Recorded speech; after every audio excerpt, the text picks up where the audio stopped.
வெங்காயம் தக்காளி நல்லா வதங்கி வந்துருச்சு. இந்த நேரம் நம்ம நறுக்கி வச்சுருக்கிற வாழைப்பூ வச்சுருக்கோம். இதையும் ஒரு 5 நிமிஷம் வதக்கி விட்டுறலாம். வாழைப்பூ நல்லா வதங்கிருச்சு. நம்ம எடுத்து வச்சுருந்த தேங்காயை அரைச்சி இதில் சேர்த்துக்கலாம்.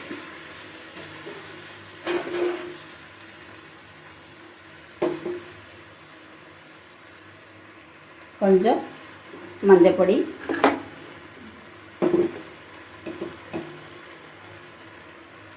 காரம் அவங்கவுங்களுக்கு தேவையான அளவு சேர்த்துக்கோங்க. நான் ஒரு 3 ஸ்பூன் போட்டிருக்கேன். டேஸ்ட் பார்த்துட்டு கூட பத்தலைன்னா போட்டுக்கலாம். உப்பு காரம்லாம் பார்த்துட்டு கூட போட்டுக்கோங்க.